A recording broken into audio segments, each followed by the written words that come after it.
asifiwe. Sifa Yesu Kristo.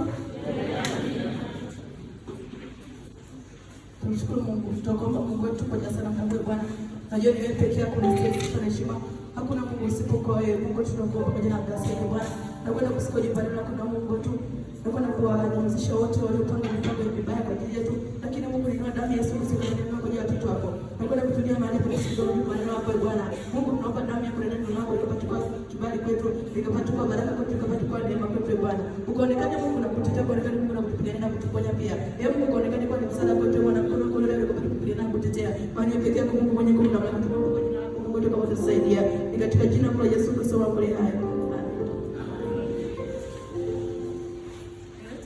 Kama tulivyopewa ni katika kichwa cha somo kinasema kushinda ulimwengu. Kushinda ulimwengu. Kushinda ulimwengu. Tasoma katika kitabu cha Injili ya Mtakatifu Yohana sura ile ya 16 mstari ule wa 33. Injili kama alivyoandika Yohana Mtakatifu sura ile ya 16 mstari wa 33. Utasoma kwa msaada wa Bwana. Hayo ndio nimewaambia mpate kuwa na amani ndani yenu. Ndani yangu ulimwengu mnayo dhiki, lakini jipeni moyo, mimi nimeushinda ulimwengu. Kama kichwa cha somo kinavyosema kushinda ulimwengu, hapa anasema hayo ndio nimewaambia mpate kuwa na amani ndani yangu. Mpate kuwa na amani ndani yangu. Hiyo amani inakuwa ndani ya Kristo kwanza. Hayo ndani yako kwanza. Amani ndio sio kwamba inaanza ndani yako kwanza. Amani ya mtu inaanza ndani ya Kristo kwanza. Ndipo inapokuja ndani ya mtu. Huwezi kuwa na amani kama Kristo hayupo ndani yako. Ndio maana wale ambao hutumiki Kristo sio kwamba hawana majaribu, sio kwamba hawana matatizo. Ndio maana inafikia hatua mtu anatoka kwenda kwa mganga wa kienyeji, amekosa amani ndani yake. Amekosa amani ndani yake, ndio maana anaenda kwa mganga akatafute solution ya tatizo lake. Ndio maana anaenda kutafuta uponyaji, anaenda kutafuta utajiri. Amekosa amani ndani yake, umaskini umemwandama. Lakini amesema hivi, amani ya Wakristo walioko ndani ya Kristo ipo ndani ya Kristo kwanza, ndipo inakuja ndani yetu. Hapa anasema kushinda ulimwengu. Mimi nimeushinda ulimwengu. Kikawaida huyu ni Yesu, lakini amesema ameushinda ulimwengu kivipi? Alikufa kwa ajili yako. Kwanza alisalia kwa ajili yako, akafa kwa ajili yako, akafufuka kwa ajili yako. Maana alishinda ulimwengu. Mpaka sasa hakuna mwanadamu ambaye alifufuka zaidi ya Yesu Kristo peke yake. Kwa hiyo Yesu amefufuka kwa ajili yetu, ameshaushinda ulimwengu. Lakini sisi bado tuna majaribu, bado tuna matatizo, mpaka tuushinde ulimwengu kwanza.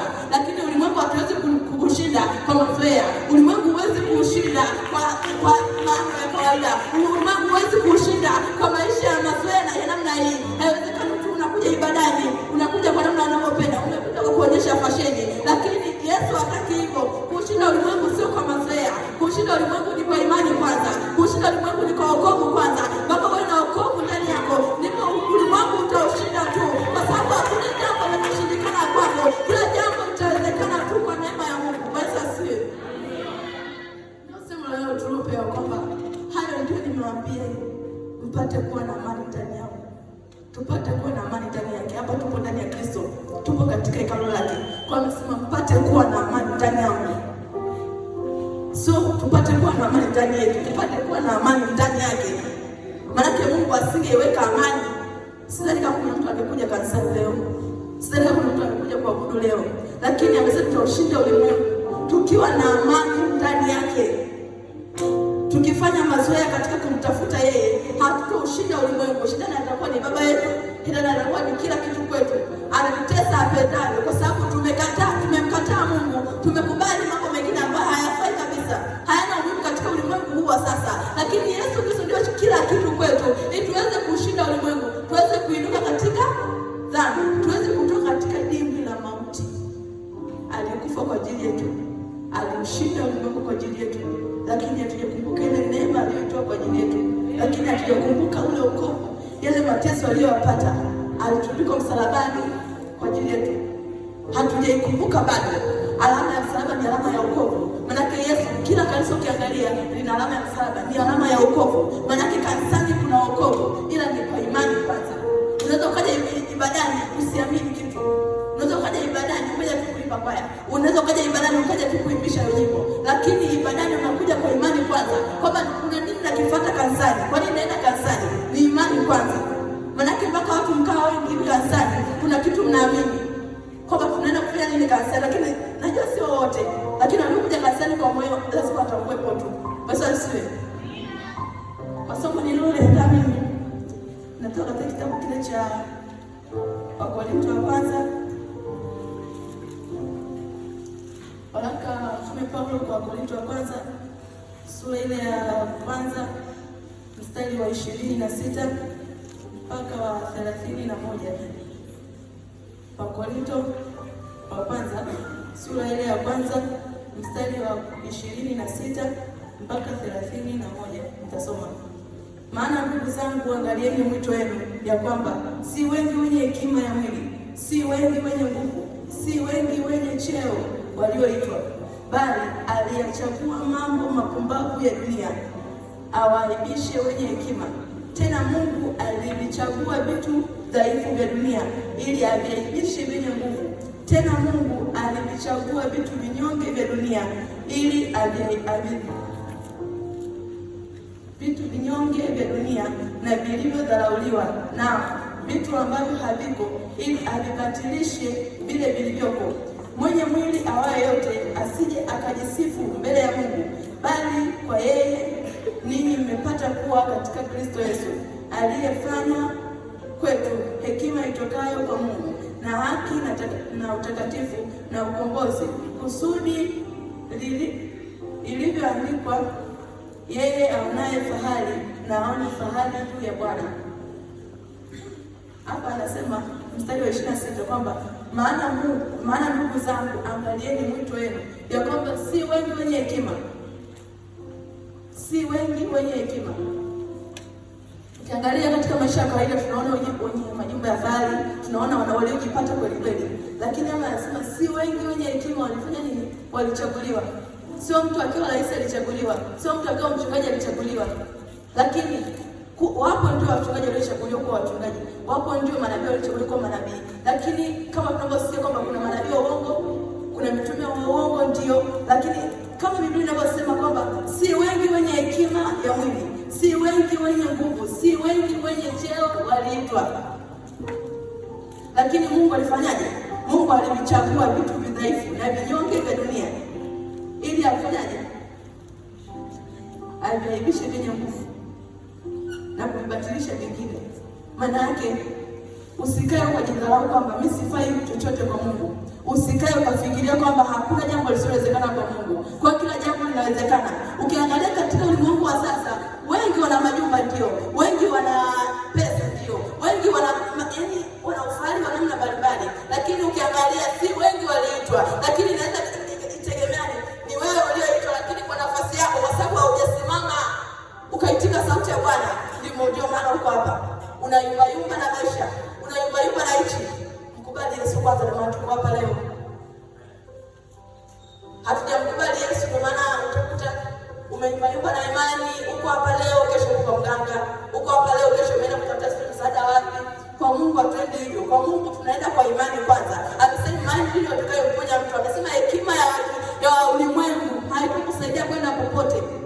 Hekima ya ulimwengu haikufikishi popote, lakini hekima ya Mungu utadumu nayo milele. Ndio maana anasema hata mauti ikifika haifi roho, unakufa mwili wa nyama, kwa sababu ni dhaifu, ni kopo tu. Ametuweka hivi visitiri, lakini sio kwamba utaenda mwili mbinguni, hapana. Kwa hiyo wenye hekima ya dunia wanatumia mwili huu wa nyama, hawatumii roho.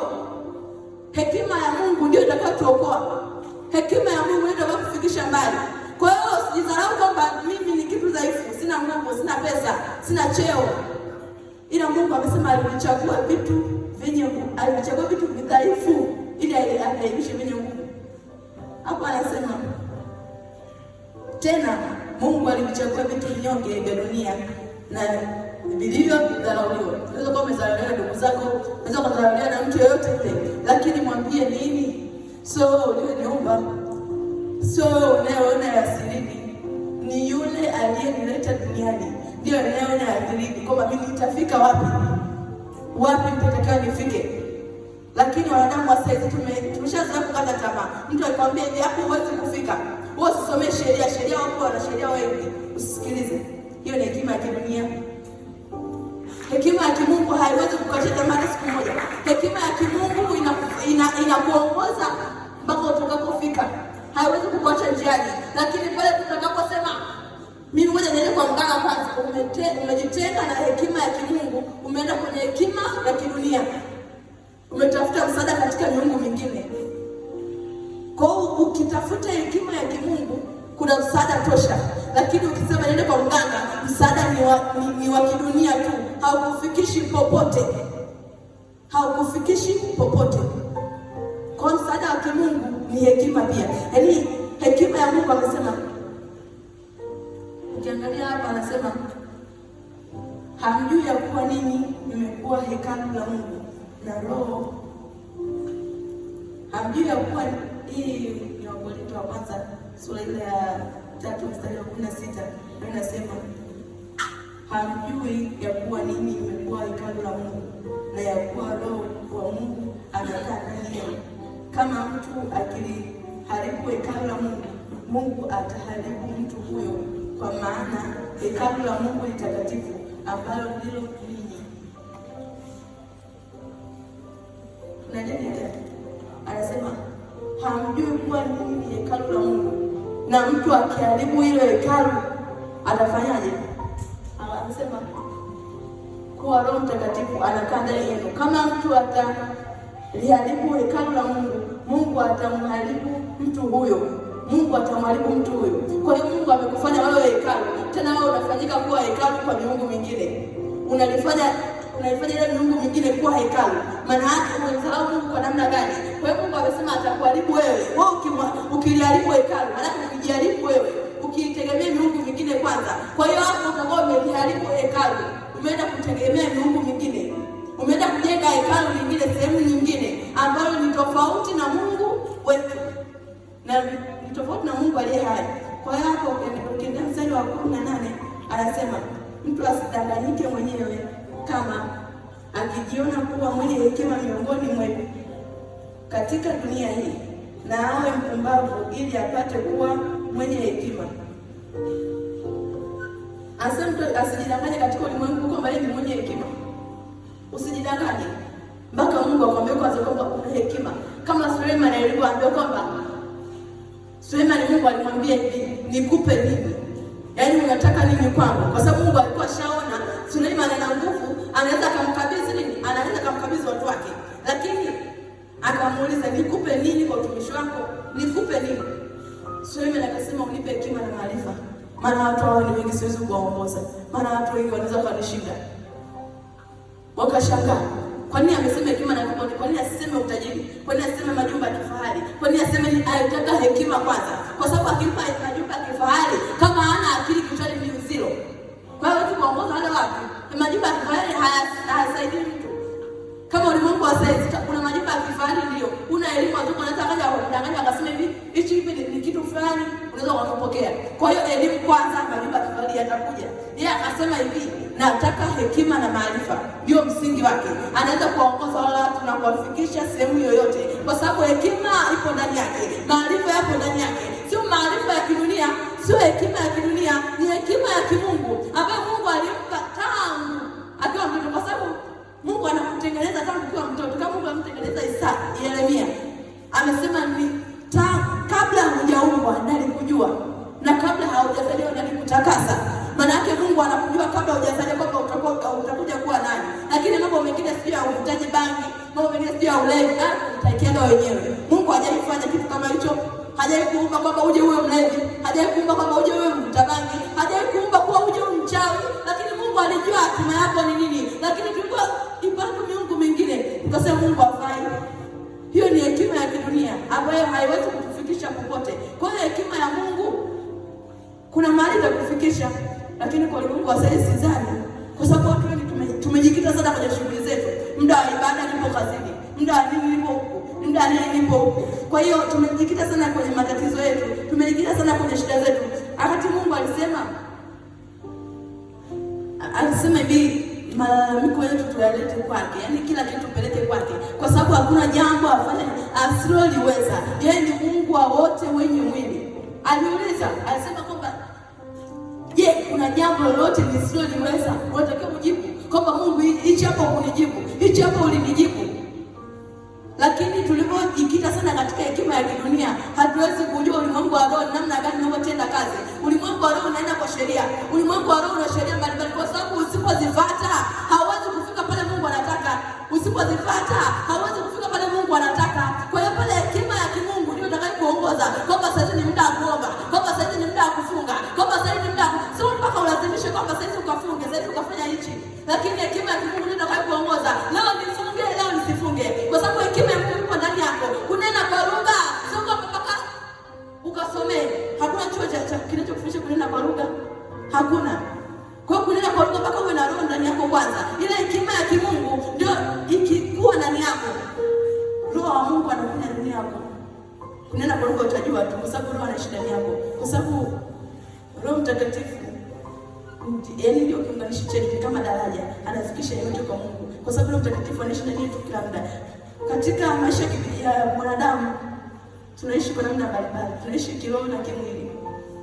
Kwa hiyo kiroho kama tulipokaa hapo tunaelekezana mambo mbalimbali ya kimbingu, lakini kimwili ndio kama hivyo shughuli mbalimbali za kikazi hivyo. Kwa hiyo hekima ya kimungu inakuongoza katika mambo ya kiroho kwanza. Hekima ya kimungu utatembea nayo hata kwenye mambo ya nini, mambo ya kimwili. Kwa sababu na hekima ya kimungu utaenda kawaida, utaishi kawaida, utakula kawaida, yaani mambo yako yanakuwa ya kawaida. Hakuna siku anasema hivi fulani twende ukatufanyia hichi sehemu fulani, kwa sababu wewe ni wa kawaida tu, yaani umekaa kawaida, yaani umekaa kawaida. Yaani hadi Mungu hawezi kuchagua kwamba nenda sehemu fulani, nimekuamini na sehemu fulani ukafanya hichi. Hawezi kuamini kwa sababu hekima yake haipo ndani yako. Kwa hiyo Mungu anakaa karibu na watu ili siku moja pengine utajikana ukasema Mungu nakutaka wewe leo. Mungu nakutaka wewe leo. Anakaa karibu na watu. Kwa hiyo hata hapa yuko unaweza kujikana mwenyewe kwamba nataka nimkane Kristo. Nataka nijikane ndani yangu ili nimpokee Kristo. Kwa hiyo ndio ujikane mwenyewe kwanza. Ndio maana Mungu anakaa karibu na sisi. Mungu anakaa karibu na sisi muda wote. Ili ipo siku tutakuja tu kujikana. Tutasema Yesu tunakupokea wewe. Tukishayashika dunia ni mengi. Dunia ni mengi sana. Kwa sababu kwa hiyo sasa wote sijui. Walioishi miaka 900, miaka 1000 ngapi? Mpaka sasa hivi hakuna anayefika miaka 70, hakuna anayefika miaka ngapi kwa sababu ya udhaifu wa kiroho. Mungu amesema hautakufa bali utaishi. Lakini tumechukulia kama ni kawaida. Haiwezekani. Sitakufa kivipi? Watu tumechukulia kwamba kufa ni kufa, yaani tutakufa tu. Ndio utakufa kimwili ila kiroho utaishi. Mungu hajamaanisha kwamba kimwili utakufa, kimwili utakufa tu. Ili tukaojiane kule kwamba ulikuwa unafanya nini duniani. Hekima ya kimungu ndio inayokuongoza kwamba sasa ni muda wa kanisani, kwamba sasa ni muda wa kuomba, kwamba sasa ni muda wa kufanya nini. Kwa hiyo Mungu alikuchagua makusudi, ila bado yaani tumejiweka kawaida. Ndio maana unajua kwamba mimi nitakuja kuwa nani. Umejiweka kawaida, ndio maana Mungu hawezi kukutumia. Umejiweka kawaida, ndio maana Mungu hawezi kukaa ndani yako. Ila Mungu yupo karibu kabisa. Ni pale tutakapojikana kwamba sitaki maovu, sitaki mateso, naingia kwa Yesu Kristo. Hekima ya Mungu ndio tuongoze. Ukiangalia Danieli alikuwa na hekima sana. Huwezi kutafsiri ndoto ambayo hujaota wewe. Ndoto ambayo hujaota huwezi kuitafsiri hata siku moja. Kwa Danieli pamoja na Yusufu pia walitafsiri ndoto kwa sababu walikuwa na hekima ya kimungu. Walikuwa na hekima ya Mungu. Bila mfalme Nebukadneza alipoambia waganga, alipoambia wenye hekima ya kidunia wale wote, alipoambia wachawi yaani wote wa pale Babeli, alipoambia pale kwamba nimeota ndoto lakini sijapata tafsiri yake ni nini. Wale watu wakasema hivi, yule Nebukadneza alipoambia kwamba mtakufa kama msipotafsiri hii ndoto. Wale watu wakasema hivi, kuna mtu mmoja anaitwa nani? Danieli. Hapo anaweza kutafsiri ndoto. Wakamwita Danieli wakampeleka kwenye chumba cha mfalme. kwamba akaojana mfalme kwamba anaweza kutafsiri hiyo ndoto. Akasema nipe siku nikaombe. Danieli akatoka pale akaenda kuomba. Alikwenda kuomba kule akapata tafsiri ya ile ndoto ya mfalme. Kwa hiyo hiyo ilikuwa hekima ya Mungu kwanza. Mimi siwezi nikaota ndoto nikamwambia wewe utafsirie. Kwa sababu inawezekana hekima ya kimungu ipo ndani yako au haipo. Mimi sitajua. Kwa hiyo nitaenda kwa Mungu kuomba kwanza. Mungu, hii ndoto inamaanisha nini? Kwa hiyo Nebukadneza alikuwa hana hekima ya kimungu, ndio maana alitafuta msaada kwa Danieli aweze kutafsiria ndoto. Kwa hiyo hekima ya kimungu ni msaada. Hekima ya kimungu ni kila kitu. Hekima ya kimungu itakuongoza, hautokabwa na wachawi. Hela wachawi kukufuata kabisa. Akifika pale na moto lao, hawezi kukugusa. Ndio maana tunaangaika maisha yamekuwa magumu, maisha yamekuwa ya kawaida. Kwa hiyo tunajikita kwenye mambo mengine. Mungu amekuwa wa pili baada ya Mungu kuwa wa kwanza. Niende kazini kwanza, baadaye niende kanisani. Sijajua kwa hapo tutafika wapi. Mungu amesema Mungu ni wa kwanza. Kwa hiyo kama unataka kusali kwanza, mambo mengine yanafuata. Shule kwetu kabla hujaingia darasani tunasali kwanza. Kwa hiyo mambo yote Mungu ni wa kwanza. Asubuhi tunasali kwanza tunaenda darasani. Jioni tunasali kwanza tunaenda darasani. Aliweka ratiba hiyo hakuwa mjinga. Maana kuna sababu ya kufanyaje? Ya kumwabudu Mungu kwanza, ndipo ukafanya jambo lolote. Kuna sababu ya kumtukuza Mungu kwanza, ndipo ukafanya jambo lolote. Kwa hiyo hekima ya kimungu inatuongoza kwenye kila kitu. Kwenye maisha yako, muombe Mungu akupe hekima kama Suleiman alipoomba. Hakuomba kwa ujinga kama alikuwa mpumbavu. Kwa nini hakuomba majumba ya kifahari? Kwa nini hakuomba utajiri? Hatujui kwamba alikuwa maskini au alikuwa tajiri, lakini akasema hakuomba utajiri. Hakuomba mali nyingi. Hakuomba ufahari wa namna yote ile, lakini aliomba hekima na maarifa. Hekima ndio chanzo cha kufanikiwa, ndugu yangu. Hekima ndio kila kitu katika maisha ya mwanadamu. Kusoma tena katika kitabu kingine.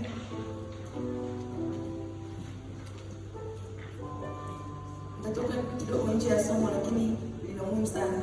Anasema walinzi wake ni vipofu wote pia. Isaya 56 mstari wa 10 na 11. Isaya 56 mstari wa 10 na 11. Nasoma. Walinzi wake ni vipofu wote pia, hawana maarifa. Wote ni mbwa walio bubu, hawawezi kulia.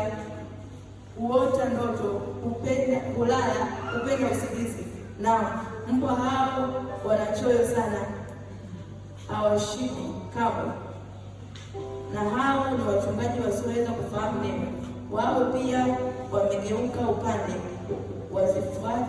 wazifuate njia zao wenyewe, kila mmoja kwa faida yake, toka pande zote. Anasema walinzi wake wamekuwa vipofu. Ukiwa na hekima ya Mungu, anaweza kuonyesha wewe utakuja kuwa nani baadaye. Utakuja kuwa nani baada ya hapa. Utakuja kuwa nani baada ya kwenda form 4. Kwa hiyo anasema walinzi wake wamekuwa vipofu. Maana yake inawezekana amekuwa kuwa mlinzi, lakini umeweka kazi yako kwa ya kwanza. Ndio maana anasema walinzi wake wamekuwa vipofu. Wao wote hawana maarifa. Wote ni mbwa walio bubu, hawaongei. Muda wa maombi upo kazini, wanasema mchungaji katuombe au mtumishi katuombe. Ngoja niende kwa kazini kwanza, nitakuja baadaye. Wamekuwa bubu, hawataki kuongea. Hatutaki kufanya huduma. Hatutaki kufanya Mungu anapotaka. Lakini tumefuatilia mambo yetu kwanza, yamekuwa ya kwanza kuliko vitu vyote. Akasema hawawezi kulia. Huota ndoto, kulala, upenda usingizi. Ameongea kitu kikubwa, lakini kwa kile binadamu unaweza usijue. Kwa maana nisema hekima ya Mungu kwanza. Kuna vitabu ambavyo vimewekwa mafumbo, lakini mpaka kwenye hekima ya Mungu kwanza. Hapa anasema ulala, upenda usingizi. Kwa maana shaelekeza kwamba unaweka kazi yako kwa ya kwanza kuliko nini? Kuliko Mungu. Maana yake hapo unapenda kazi kwanza kuliko Mungu. Unalala, unapenda usingizi. Hutaki kusema chochote kwa watumishi. Hutaki kusema chochote kwa watu ili watu waoge wapende Yesu. Kwa hiyo lazima ulala, upenda usingizi. Nao ni hawataki kuongea. maana yake hawataki kufanya huduma ya Mungu. Tunasoma katika Korinto, amesema si wengi wenye hekima, si wengi wenye vyeo, si wengi wenye nini, ametaja pale. Lakini kuna uchungaji wa mwito, kuna utumishi wote ule wa mwito, lakini kuna utumishi mwingine wa kujipendekeza. Ukikosa hichi nataka nikasome tu mchungaji, nikikosa kile ambacho nikafanya nikasome hichi. Kwa hiyo au wa mwito huo unakuwa wa kujipendekeza. Kwa hiyo kuna uchungaji wa kufanya nini? Wa mwito.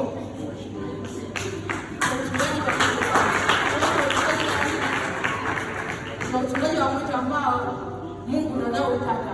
Lakini mchungaji ambaye niseme mtumishi ambaye yani sio mtu wake kufanya hicho kitu, utamwona tu mwenyewe. Atatanguliza mambo yake kwanza, Mungu atakuwa baadaye. Lakini mchungaji yeye anayempenda Yesu hawezi kutanguliza mambo yake kwanza. Atatanguliza Mungu kwanza. Ndio maana wamekuja ibadani leo, kama mnavyoona. Wameacha yote, wamekuja ibadani kwanza. Maana yake wamemwona Mungu ndio kila kitu. Wafanye ibada kwanza, mengine baadaye. Ibada ya saa 10 nikitoka kazini, maana yake hapo wapo serious kabisa na Mungu. Anaanza kupiga teko kwa kule, kwa sababu haona umuhimu wote kwa Mungu. Ni mengi yamekusemesha sawa, ni mengi anaweza akawa amekupa, lakini kwa sababu umeitanguliza kazi yako, umetanguliza majukumu yako, umetanguliza vitu vya kidunia kwanza, atapokonya alichokupa, atampa mtu mwingine. Atapokonya alichokupa, atampa mtu mwingine. Mwingine akiota ndoto, jibu linakuja hapo, ndoto inamaanisha nini? Kwa sababu ya hekima ya Mungu ile ndani yake. Hekima ya Mungu ile ndani yake. Lakini kama hekima ya Mungu ile ndani yako, mambo yatakuwa yanakuja yanaondoka. Mambo yatakuwa yanakuja yanaondoka. Umeota ndoto kama unataka ufe, umeota ndoto kama utakuwa na maisha magumu, lakini usimami na kuomba useme Mungu, naomba isiwe hivi. Unaendelea kulala. Sasa tunapenda usingizi. Tunalala sana. Tunapenda usingizi. Anasema kesheni mkiomba. Wacha tusome kwanza. Soma hicho kitabu cha Petro wa kwanza.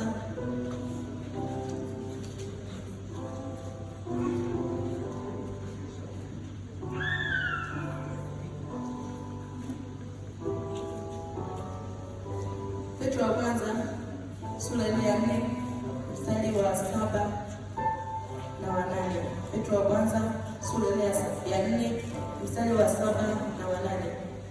Anasema, lakini mwisho wa mambo yote umekaribia, basi weni na akili, mkeshe katika sala. Zaidi yote weni na juhudi nyingi katika kupendana, kwa sababu upendo usitiri wingi wa dhambi. Hapa nilichokuwa nakitaka ni hapa, kesheni katika sala. Na wanachotaka, kesheni katika sala. Hekima ya Mungu haiji hivi hivi. Kasani uwendi, kuomba uombe, afu hekima ya Mungu inakuwa ndani yako. Haiwezekani kabisa. Kwa hekima ya Mungu inakuja kwa yule mtu anayekesha katika sala. Hekima ya Mungu inakuja kwa mtu anayependa kuomba. Hekima ya Mungu inakuja kwa yule mtu ambaye ameokoka, amempenda Yesu kabisa. Lakini hekima ya Mungu haiji kwa yule mlevi. Hekima ya Mungu haiji kwa yule anayependa kwenda kwa waganga. Hekima ya Mungu haiwezi kwenda kwa mganga. Ndio maana bila kwa mganga mtu mwingine ni machache sana alikwambia ukweli. Kwa hivyo na shati la dhambi, ni machache sana alikwambia ukweli. Ni mara nyingi ni uongo mtupu. Ndio unaweza kuwa na ugonjwa, uko umefanyaje? Yaani una ugonjwa wa kupata au ukapona. Lakini ukifika nyumbani tukanya zingine kama sio mitatu, ugonjwa umerudi pale pale. Kwa hiyo hekima ya mganga ni tofauti na hekima ya kimungu. Hekima ya kimungu ni ya ukweli, ni uhalisia. Hekima ya mganga ni ya mwanadamu mwenyewe. Hekima ya mganga ameitoa kwa shetani. Shetani ambaye naye alikuwa ni mtumishi wa Mungu, baada ya kushushwa chini ndio akaanzisha mambo ya kwake, akataka kuwa Mungu na yeye akataka kufanya kuabudiwa. Ndio maana sasa hivi tumekubali kuwa manabii wa uongo, tumekubali kuwa watumishi wa uongo, kwa sababu shetani anaishi ndani yetu. Anaishi ndani yetu, shetani anaishi ndani yetu. Mungu tumemweka pembeni kabisa kuliko mambo yote. Hekima ya Mungu haituongozi kabisa kwa jambo lolote. Ndio maana tumekuwa mbali kabisa na hekima ya nini? Hekima ya kimungu kwanza. Tumetafuta mambo yetu. Kwa jamani, tujitahidi. Hekima ya Mungu ndio itakayokuongoza katika lolote. Ukisimama katika maombi, kitu cha kwanza toba kwanza, shukrani. Kitu cha pili, hekima ikuongoze katika maombi. Uombe nini kwa Mungu? kama sio hekima na maarifa? Katika ulimwengu huwezi kuishi katika akili ya kawaida, huwezi kuishi katika utajiri ulionao, huwezi kuishi katika chochote kile, lakini utaishi kwa hekima kwanza, utaishi kwa maarifa kwanza, utaishi kwa imani kwanza, ndipo mengine yatafuata. Manabii wa zamani kwa mfano akina Paulo walioandika hivi vitu walikuwa na hekima ya kimungu kwanza. Ndio maana Mungu aliwafungulia mambo mbalimbali. Siri ya mbinguni alimpa Paulo. Ukiangalia katika nusu ya Agano Jipya, nusu ya Agano Jipya imeandikwa na mtume Paulo, kwa sababu ya hekima aliyokuwa nayo kumtafuta Mungu. Hekima aliyokuwa, kwa nini Mungu asikutumia wewe akamtumia Paulo? Maana yake hekima ilikuwa ifanyaje? Hekima imesini kwa Paulo. Paulo alikuwa anamtafuta Mungu usiku na mchana. Anasema alinusurika kufa, lakini aliponusurika kufa kumwacha Mungu, kwa sababu alijua ile hekima ya Mungu ipo ndani yake. Hekima ya Mungu haikumwacha hata sekunde. Hekima ya Mungu ilimwongoza asiondoke. Hekima ya Mungu haikuwafuata wachawi. Hekima ya Mungu haikuwafuata wachawi. Hekima ya Mungu ilimlinda Paulo. Alimpenda sana Mungu. Ndio maana hekima ya Mungu ilikaa ndani yake. Mungu hakumwacha, alimpigania. Ndio maana pale aliposema, sijakumbuka ni mstari gani, lakini alisema alitaka kufa mara 6. Alitaka kufa mara 6 Paulo, lakini Mungu alipoenda ni mtumishi wake, hakutaka kumuua kwanza. Alisema mpaka litimie agano. Kuna agano alipeana Mungu na Paulo kwamba mpaka litimie kwanza. Ndio maana akaandika vitabu kama sio 13 ni 14 alivyoandika mtumishi Paulo. Najua mnajulikana. Mtumishi Paulo aliandika vitabu vingi kwa sababu ile hekima ilikuwa ndani yake. Mungu hawezi kumtumia mtu yeyote yule kusema kafanye hichi akati hauna hekima yake. Mpaka umtafute kwanza. Ukimtafuta atakupa uweza, atakupa nguvu. Ndio maana kuna tofauti kati ya Mungu upande wetu, Mungu katikati yetu, na Mungu juu yetu. Hivyo vitu vina utofauti. Kwa hiyo vinaenda sambamba ndio, lakini vina kazi tofauti. Mungu atakupigania kwa jambo lolote, ni pale utakapomtafuta tu. Usipomwamini kwanza, hakuna jambo litawezekana kwako. Utaona maisha magumu, utaona kutesa. Hakuna anayekutesa, maisha ni yako. Hakuna anayekutesa. Wewe ndio unatesana na ulimwengu. Yaani mnafanyana visa. Ulimwengu unakutesa, sio maisha yanakutesa. Ulimwengu unakutesa kwa sababu pale haujakubali kumtafuta Yesu. Wanamtafuta Yesu wote ufanikiwa. Hata kama usipoona matokeo leo, matokeo yatakuja tu kwa sababu ya vile ulivyokubali, kwa sababu ya vile ulivyokubali, kwa sababu ya vile ulivyojikana. Hekima itakuja ndani yako. Uwezo wa Mungu upo juu yako. Uwezo wa Mungu upo upande wako. Neema ataishusha kwako. Ndio maana Yesu alikuwa na hekima ya Mungu. Kwa sababu gani? Mtu akifa hapa anaweza kusema hivi fulani inuka uniabudu. Anaweza akainuka. Sio anaweza, walikuwa wanainuka na wanamwabudu. Kwa sababu ya vile alikuwa na hekima ya Mungu kwanza. Hekima ya Mungu inamuongoza mtu kwa kila kitu. Hekima ya Mungu inamsaidia mtu. Kwa hiyo tukubali kuwa na hekima kwanza. Tukubali kuwa na neema ile ya kimbingu kwanza. Tutafanikiwa katika maisha yetu. Tutafanikiwa. Tembea katika hekima ya Mungu. Usije ibadani kwa fashion. Usije ibadani kwa namna yote ile, lakini uje kwa imani kwanza. Uje kwa hekima kwanza. Fashion ifikishi mtu popote. Ndio maana nasema ukifika mbinguni, mwili unakuwa ushabaki duniani ushaoza. Ndugu yangu, moyo utaenda kujibia. Kwa hiyo jikane kwanza kuanzia leo. Hekima ikae ndani yako. Ujue ipo siku Mungu atakutumia. Ujue ipo siku kuna mwisho wa huu ulimwengu mzuri tunaoona. Ni fahari ya Mungu mwenyewe. Anajivunia kutuona sisi, lakini anahuzunika kutuona tunadondoka katika dhambi. Tunadondoka kuipata hekima yake. Anahuzunika sana. Tujikane. Mungu anahuzunika kwa ajili yetu. Ndio maana mwingine utakesha ukiomba lakini majibu upokee. Ni pale ambapo hujijikana kwanza. Anahuzunika kwa ajili yako. Umeteseka na mnakoza mzunguko wa waganga, wewe umepiga chenga lakini hujapata huduma yote. Mungu atahuzunika. Kwa nini unalitafuta jina ambalo lipitalo majina yote?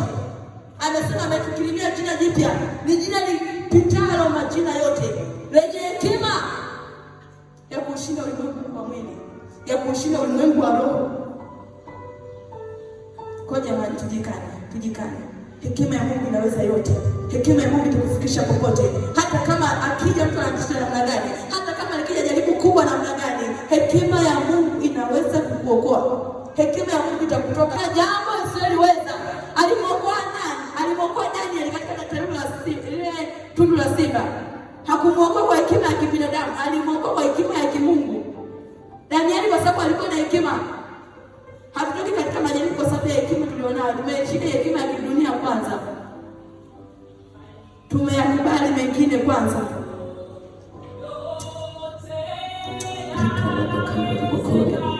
Katika jina la Yesu Kristo, hakuna Mungu isipokuwa katika jina la Yesu Kristo. Yote yanawezekana Baba, yote yanawezekana Mungu wetu, yote yanawezekana kwako Bwana, yote yanawezekana Mungu wetu, yote yanawezekana kwako, yote yanawezekana kwako, yote yanawezekana kwako, yote yanawezekana kwako Mungu wetu, yote yanawezekana kwako Bwana, yote yanawezekana kwako Mungu wetu.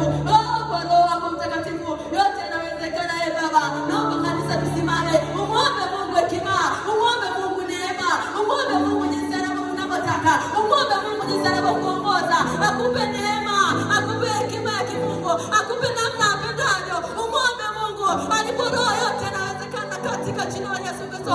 Mungu, tunaomba damu yako, tunaomba damu yako Baba, tunaomba damu yako Mungu wetu, tunaomba damu yako Bwana. Utufundishe kwa upya, utufundishe kwa upya Bwana. Tumeyakubali ya dunia, wala yakubali neno lako. Tumeyakubali ya dunia, wala yakubali neno lako. Mungu, tunakuja mbele zako tukiomba toba Bwana, tukiomba toba Bwana, tukiomba toba Bwana, tukiomba toba Bwana, tukiomba toba kwako, tukiomba toba kwako Bwana. Ututakase Bwana, ututakase Bwana, uwaponye watoto wako kupitia neno lako Bwana, uwaponye Jehova, uwaponye Bwana. Maana Mungu ulisema ulivichagua vitu vya dunia ili kuviaibisha mbele Mungu, na sisi tumekuja mbele zako Bwana. Ni dhaifu sana Bwana, ni dhaifu sana Bwana, hatufai mbele zako, hatufai mbele zako Bwana, lakini Mungu unatupenda, umeenda kuonekana Bwana.